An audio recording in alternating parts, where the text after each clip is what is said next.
Hi, I'm John Burke. I'm the Executive Director of the Colorado High School Coaches Association, and we're honored and pleased to be partnering with CHSCA to further the cause of coaching education here in our state. I'd like to encourage all coaches to join the Coaches Association, and there are a number of reasons why. First of all, we are the only organization that represents all coaches of all sports in our state. Along with your membership comes a $1 million liability insurance policy, subscription to the Colorado Coach magazine, the eligibility to participate in the All-State Games as a participant and as a selectee. Also the chance to win longevity awards, achievement awards, and Hall of Fame recognition.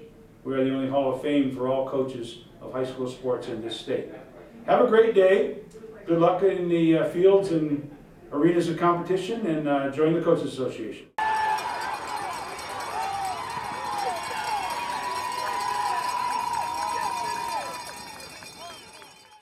Hi, I'm Dave Logan. I think when I look back at starting my career as a high school coach and try to think exactly as to what prompted that, I think about my dad, to tell you the truth. My dad was a Little League coach for the teams I played on in both football and basketball, and always believed in working with kids. If you could have the opportunity to give back and work with kids in some capacity, not necessarily just sports, but to involve yourself in the community and to work with kids, he was always a big believer of that. And so in '93, when I first started my coaching career, actually as a head coach with Arvada West, my dad had passed in January that year. And I was contemplating as to really how I could honor kind of what he and I had talked about.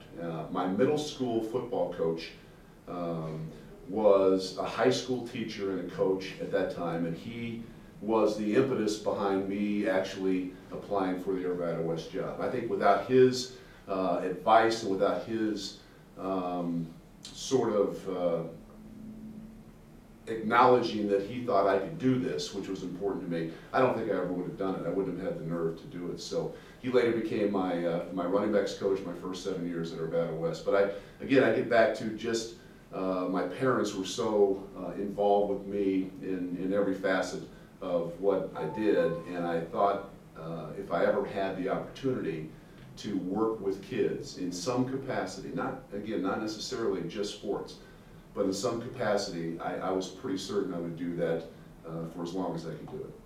Dave, I guess one of my questions would be, we all know that you've had a successful career in broadcast journalism, and obviously, had you chosen, probably could have moved what some people would call up some levels, coach college sports or professional sports even. And so with all those possibilities, why have you chosen to continue to be a high school coach?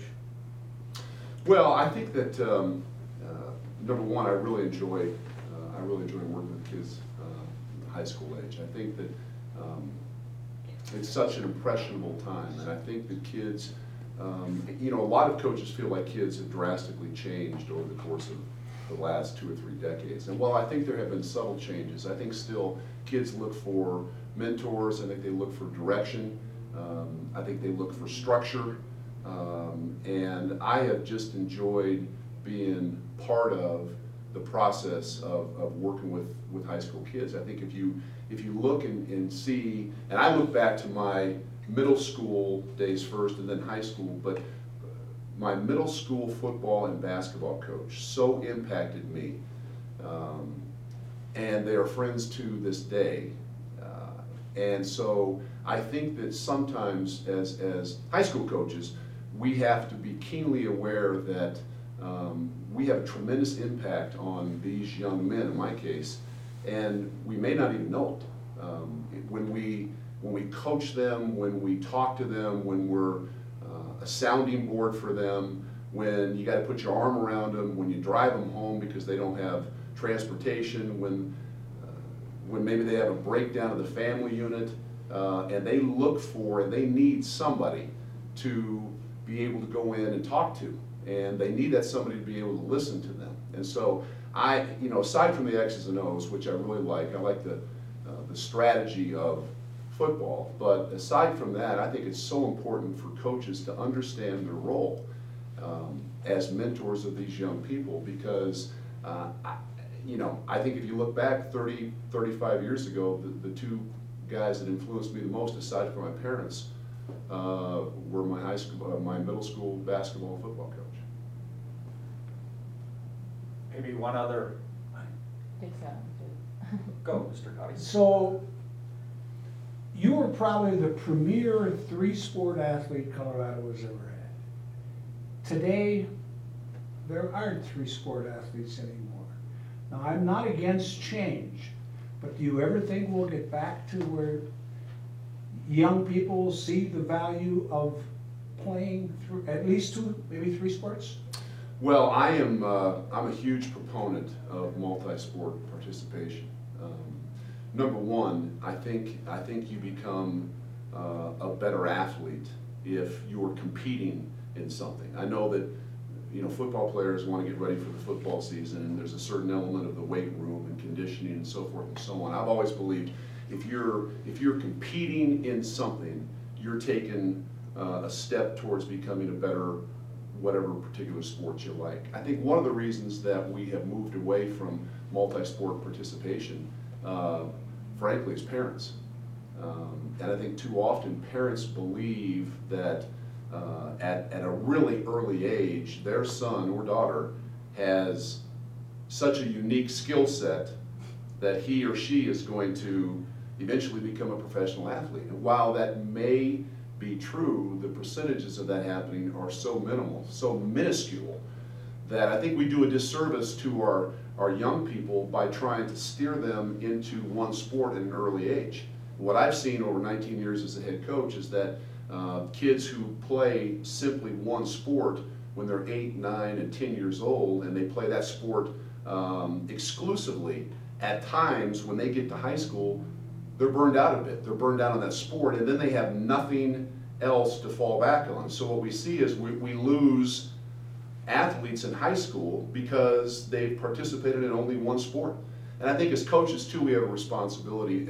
At times, we provide lip service in terms of, hey, we're supportive of multi-sport participation, but then we, in a subtle way, put pressure on either the athlete or the parents with our word in terms of, well, you know, that's okay if he goes to play, but we sure would like to have him out doing it. Listen, I think coaches, you get a time of the year, just like I'm old school in this regard, you get a time of the year to work with your athlete. And it's up to you to get that athlete prepared to play and ultimately, hopefully, put him in position that he can best succeed. So I'm again, a big proponent of multi-sport participation. There are various reasons why I think we are seeing less of that, and I'd be in favor of doing whatever we could to increase those numbers.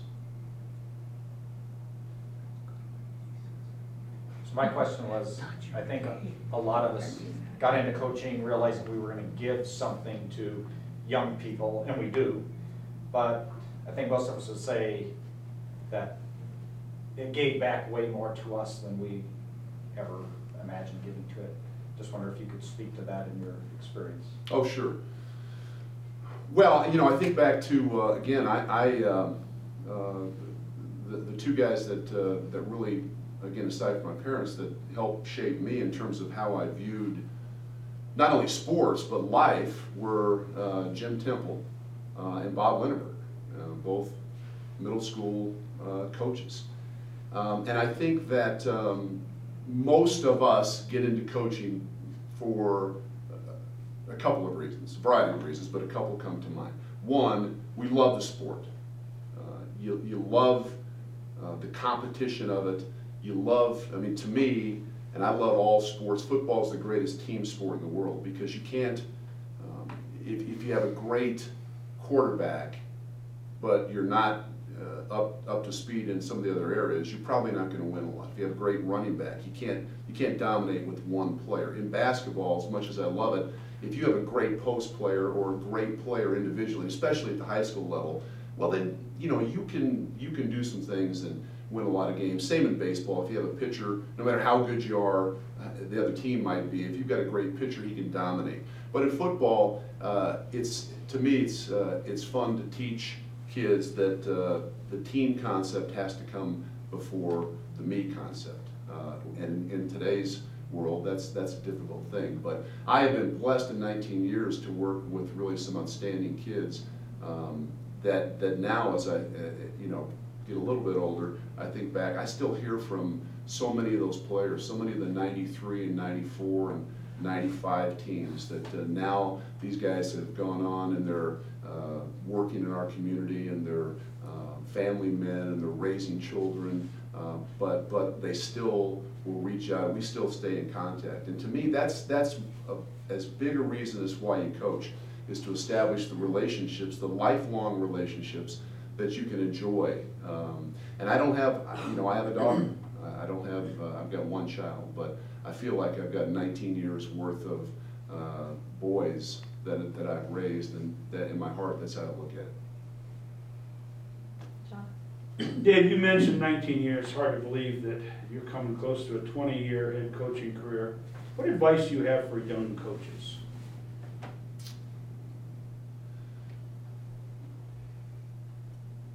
Well, I would say this. I think that it's, first and foremost, identify really what your goals are.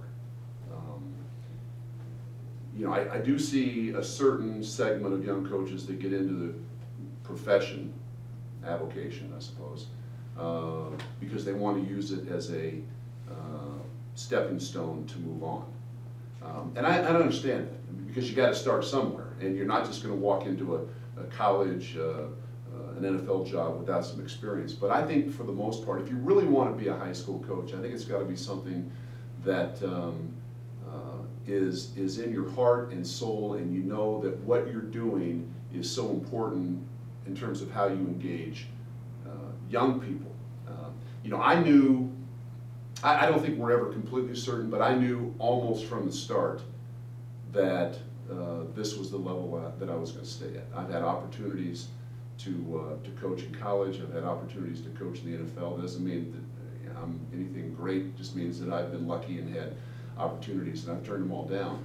I think because, one, I love this area, and two, I think I can be most effective working with 14, 15, 16, and 17-year-olds. And I think basically they are more in need of what I think I bring and other coaches bring, as far as all the things I talked about, mentoring, leadership, being able to set good examples, being a good role model.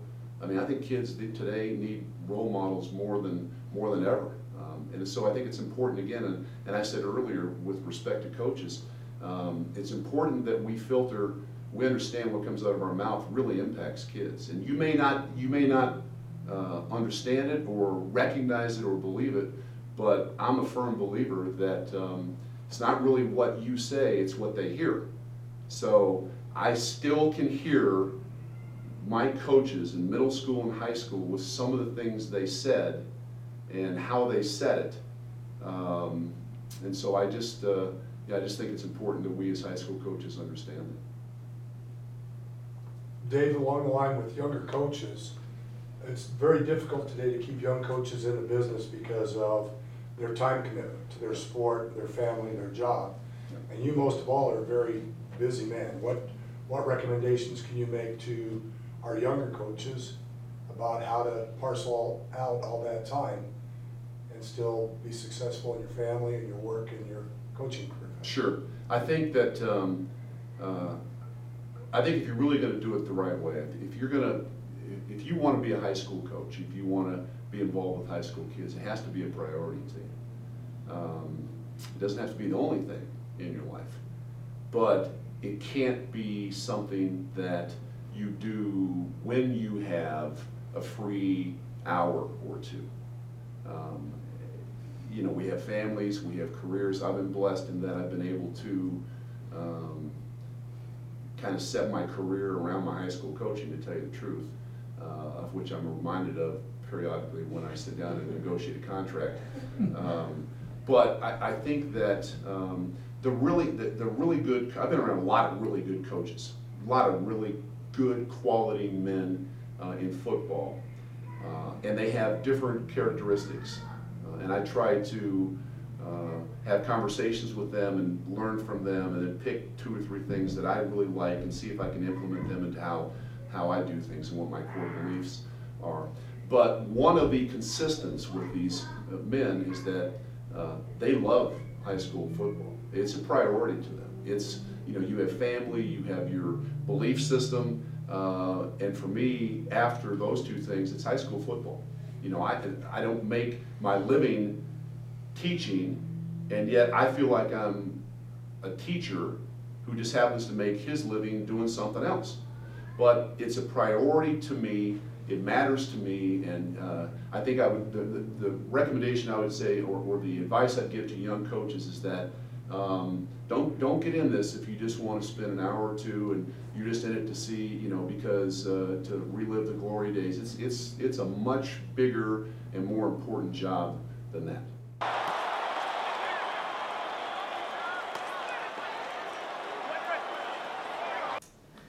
Hi, I'm Sue Snyder, and I've been a coach at Simla High School. This will be my 30th year coming up. I've done junior high for 15 years in volleyball, basketball, track. Coached a few boys sports along the way, but predominantly I've coached volleyball. And the safety for no matter what sport that you teach or coach, I think, is relatively the same. And so when we speak about safety, for sure for practices, I think that you have to evaluate your playing field or your court and make sure that the floor is clean and the field is set up, or whatever the case is, so that the athlete's safety comes first. And I don't think you can forget about your coaches and your assistant coaches' safety as well. If they're up on a box or they're standing somewhere in a drill, you have to make sure that you kind of teach them a little bit along the way of where to stand and how to run drills. For sure, poles, if there's poles in the gym, make sure that they're padded. Our facility is a K through 12 school, and so our gym is used for multiple sports. It's used for recess, it's used for elementary PE classes, and so the safety for those poles to be up during our season, it has to be a safe environment for anybody who walks in the gym. But one of the things that we really try to do is have safe practices, and there's a borderline of having a safe practice and not being able to have an intense practice. So I think the main thing is to have an organized practice, starting with posting what's supposed to be done in practice and what you're going to try to accomplish that day, so that the student athletes can see it and visualize what their expectations are for that day. Naming drills so that they can go from one to the other and still be effective. Also, I think that we try really hard to take care of injuries properly. And in a small school, we don't have a trainer, so the coach is the training staff. So it's really important that every year we stay current on trends on prevention of injuries and deciphering and evaluating if a player's hurt or if they're injured. And just trying to give an honest evaluation, and if we need to find somebody that can help them. We've been very lucky over the years to always have people in our community or in the Colorado Springs area that will look at our athletes free of charge to evaluate our injuries. And they'll try to get them back onto the court as soon as possible. I mean, I think it's important that the coach knows the line that they can cross or can't cross or be on to evaluate that athlete, if they're wanting to push themselves or if they shouldn't push themselves. So maintaining knowledge and staying current on injury and injury prevention is very important for a high school coach, as well as warming up, proper warm-up, proper stretching, and proper cool-down methods. And I think that that's all a vital, important part of a coach's role. It can even go as far as drills, the drills that you run in practice and the expectation of those drills. Expecting a student athlete to bend over, pick up a ball, and put it someplace safe is not too much to ask. And I think that if a coach can outline those expectations, your practices run smoother and it's a safe environment and a lot can get done.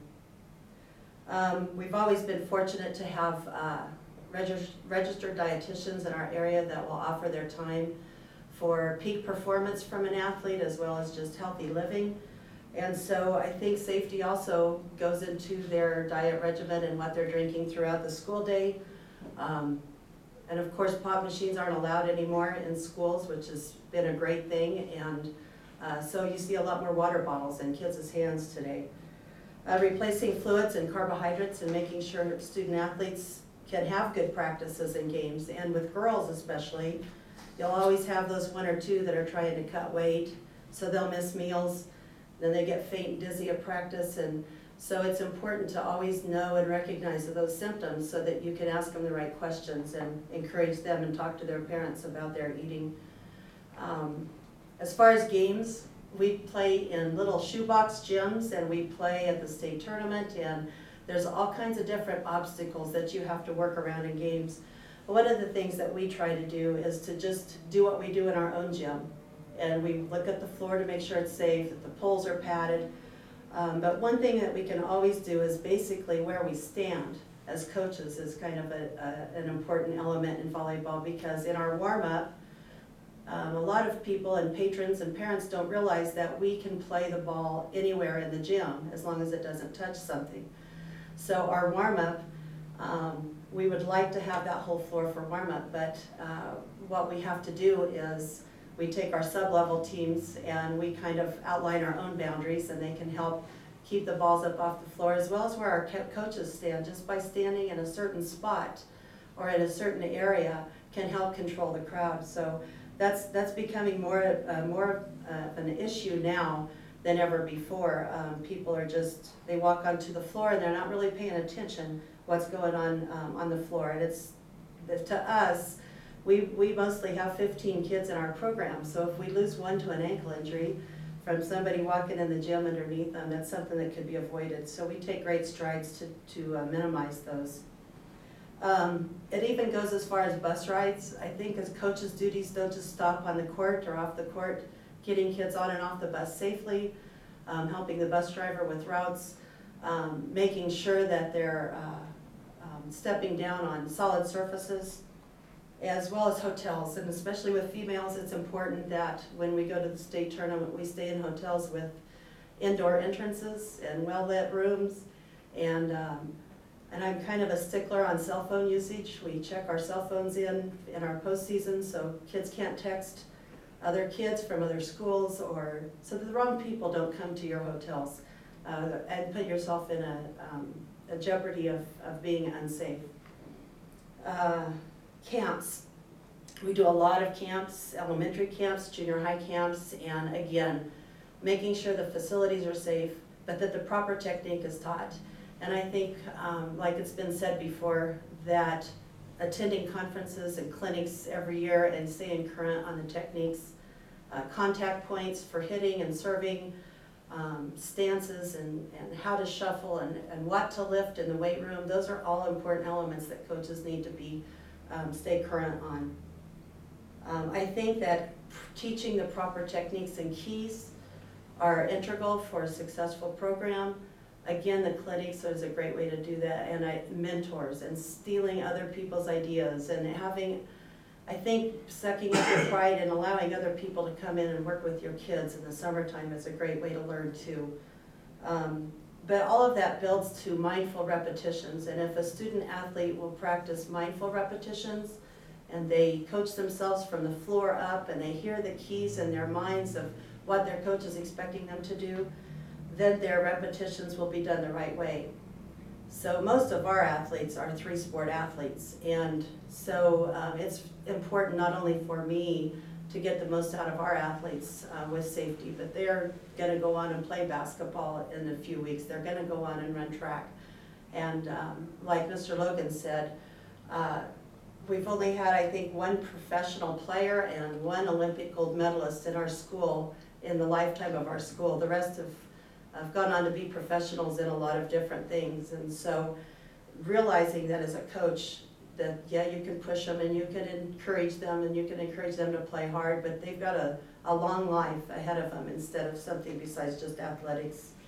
So stay into the basics, stating and restating what's expected, encourage and enforce that expectation, having some consequences if they don't try to do those expectations, and always keeping their team in their mind. Team health, if you've ever lost an athlete during your season to a car accident, it stays with you for the rest of your life. So just reminding them to drive safe sometimes, not text while they're driving. And I think that leads to being a role model. And coaches are probably the greatest role models in a kid's life that they have at that point in their life. And so I think that everything that we can do, we need to make sure that we're doing it in a way that those little eyes that are upon us are watching the right things. As far as Facebook and Twitter and all that stuff, even though I teach technology, I don't have a clue on how to do any of those things. I just know that reputation, the only reputation that you have, is going to be out there on the web. And so always make it the most positive reputation and image that you possibly can. Basically, be positive, give more than you take, and be mindful about what you're doing. I think that kids like to be disciplined as long as they are encouraged. And Coach Markin told me that years and years ago, that kids will always, always live up to your expectations as long as you encourage them along the way. So.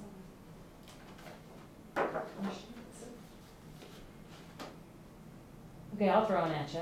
Okay. You talked about the Facebook and Twitter. For the younger coaches, that's just part of our regular world. Mark. That's part of our, I mean, that's what we do every day. That's how we communicate and that kind of thing. What do you think the coach's role is in, I mean, you said be positive, but do you have any other, advice or thoughts for coaches and athletes with? Well, as far as this is really, I've never even been on a Facebook or Twitter for a lot of different reasons. First of all, I think there needs to be some space between the coach and the athlete, even during the season as far as out of season. I think you want to be close, you want to be a part of their lives, you want to watch their other sports and their other activities, but I don't really want them to, I don't want to feel hurt if they don't friend me on their Facebook, and I don't want them to think that I'm following them. But as far as the coach's aspect, I think that it's a great way of communication from other coaches and colleagues and with your players. I really don't know if I'm the person that can answer those questions for you. So I don't know. It's kind of a trend that I have not dipped into yet. Maybe you guys can. So you mentioned early in your talk about safety. Beginning of the season, it's the first meeting. What are the first three things you're going to talk about safety? The first three things that we talk about is, one of the things that we do is, make sure they have a physical. And I encourage all of the athletes to get a real good physical. Don't just get the $15 kind to get the piece of paper to go out and coach, but get a good physical. The other thing is proper nutrition. We usually have a registered dietitian come in and talk to our athletes. And it's always better to carry a water bottle into practice. I never give them, well, we do have mandatory water breaks, but they're not like 5-10 minutes of girls sitting around talking. I encourage them to bring a water bottle, and anytime throughout the practice, they're to run over, get a quick drink, and get right back on the floor. As well as the mandatory water breaks. But when they drink out of a water fountain, there's so much sickness and germs that are at that water fountain. If they're really putting their team first, as well as their own health first, they'll learn to not drink out of that water fountain and bring their water bottles. So we really encourage them what to bring to practice, how to eat, what to take into their snacks and their pregame meals, because we do a lot of bus traveling and eating out of coolers, because we play on a lot of weeknight games. So we won't stop to eat at fast food restaurants, we just pack coolers and eat on the way home. And then the third thing I would think is just discipline, and disciplining each other on and off the court, and hopefully some leadership will start to develop there. But that your season doesn't just end on the court. It's at school, it's directing younger kids, and we do a leadership program, and we have book studies, and we try to always choose a few leaders at every level to help mentor their kids throughout, or their teammates throughout the season. So those are the three things that we try to do.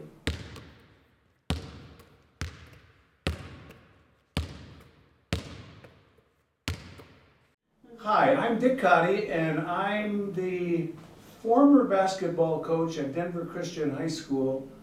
I say former because it's like a month and a half ago that I retired from coaching after spending 52 years as a high school coach. Now, when I look back at my life spent coaching and teaching, I would say that my coaching life and my teaching, the success you have is not the result of one person. It's not how good I am.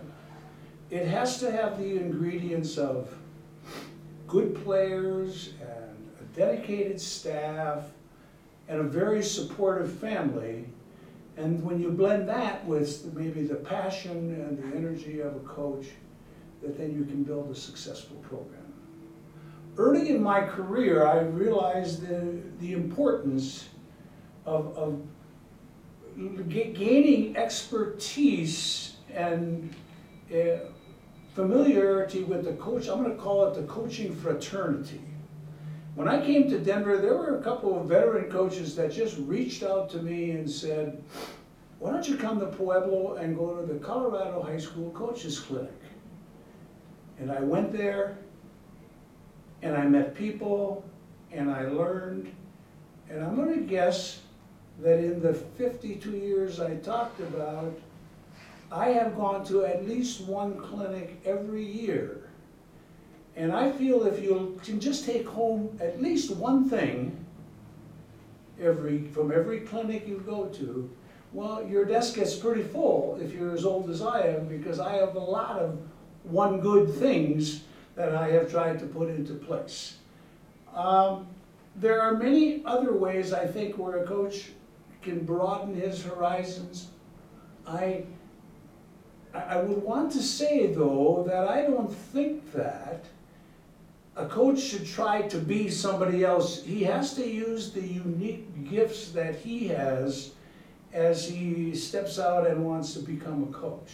Now, I would highly recommend that you do read about successful coaches.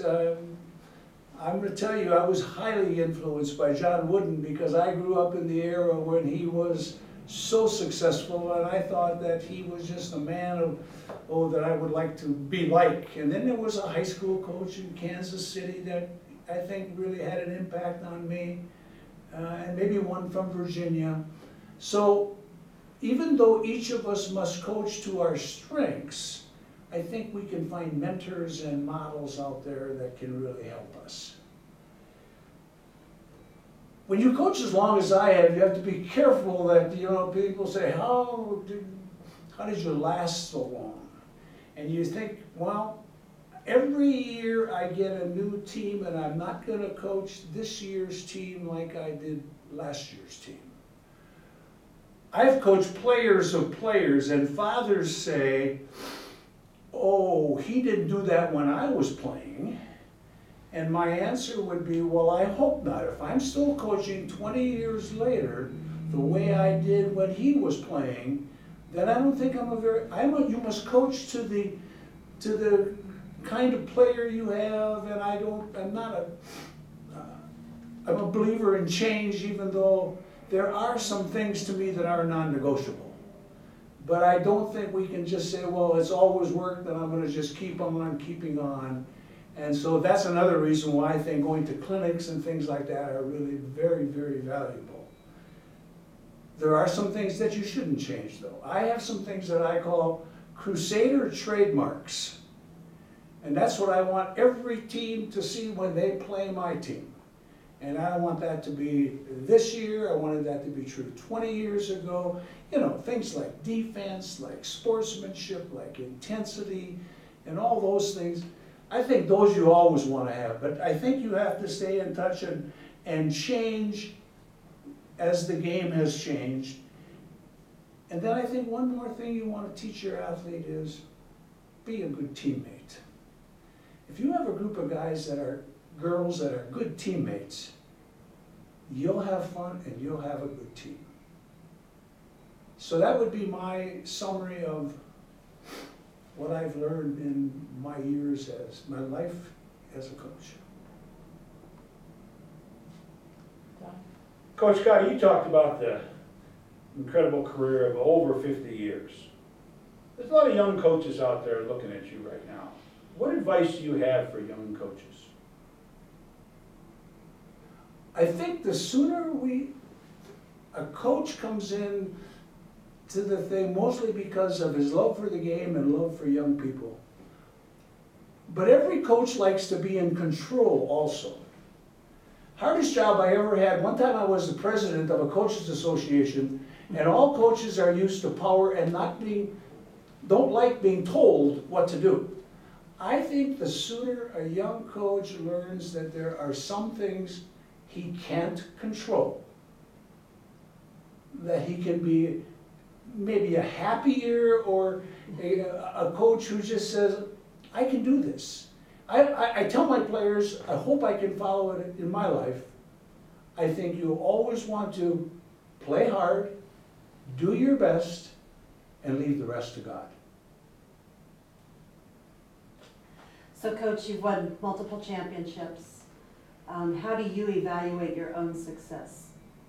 I know that your championships were special, but how do you personally evaluate your own success? I think you said it well. I think championships are special.